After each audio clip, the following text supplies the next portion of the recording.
मनुष्य की स्वस्थता एवं ऊर्जा का सबसे महत्वपूर्ण आधार है वायु।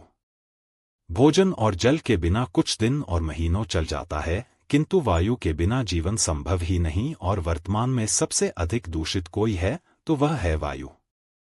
वायुमंडल की प्रदूषितता आज सबसे बड़ा प्रश्न है। 2021 के उपलब्ध आंकड़ों के अनुसार भारत में 21 लाख लोगों की मृत्यु हुई है, वायु की अशुद्धि से, जो अन्य रोगों की तुलना में अधिक है। और 2024 के आंकड़े भी बताते हैं कि केवल भारत में वायु प्रदूषण से प्रतिदिन 5 वर्ष से भी कम आयु के 464 बच्चों की मृत्यु होती है। जो हमारी जीवनी शक्ति है, उसे ही हमने गंभीरता से नहीं समझा। वायु शुद्धि के विषय में आज हमारा चिंतन कितना चलता है और क्या है इसका समाधान?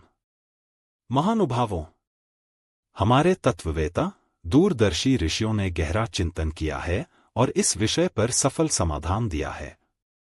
ऋषियों की सोच वैज्ञानिक रही है। उनको विज्ञान का नियम भली भांति ज्ञात था कि अग्नि में पदार्थ को जलाने से पदार्थ के गुण गैस फॉर्म धारण कर कई गुना होकर वायुमंडल में फैल जाते हैं, और इस वायुमंडल में जब हम सांस लेते हैं तो वो हमारे सांसों के माध्यम से शरीर में प्रवेश कर फेफड़ों के माध्यम से पूरे शरीर में प्रवाहित होकर हमारे पूरे शरीर पर प्रभाव डालता है। अगर उत्तम पदार्थों को अग्नि में डाला जाएगा तो शुद्ध वायु उत्पन्न होगी और शरीर पर उसका अच्छा प्रभाव पड़ेगा। हमारे ऋषियों ने पदार्थों के दहन की इस प्रक्रिया को अति सरल बनाकर अग्निहोत्र के रूप में हमें दिया, जिसे हम यज्ञ, हवन आदि नाम से जानते हैं। यह अग्निहोत्र केवल वायु शुद्धि का ही समाधान नहीं, अपितु सर्वांगीण रूप से शारीरिक, मानसिक, बौद्धिक और आत्मिक इन चारों स्तरों पर कार्य करता है, और वह भी पूरी वैज्ञानिकता के साथ। हमारी इस सनातन परंपरा रूप यज्ञ पर में विश्व के कई देश निरंतर अनुसंधान किए गए हैं और हो रहे हैं।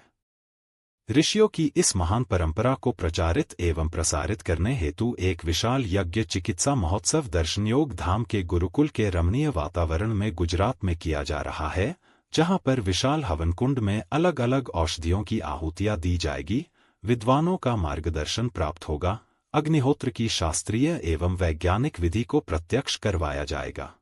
तो आइए इस कार्यक्रम में अपना पंजीकरण करवाएं तथा इस विशाल महायज्ञ के साक्षी बने और अपनी संस्कृति के सच्चे संवाहक बने। यह यज्ञ महोत्सव मनुष्य मात्र के कल्याण के लिए है, इसलिए सभी की उपस्थिति आवश्यक है।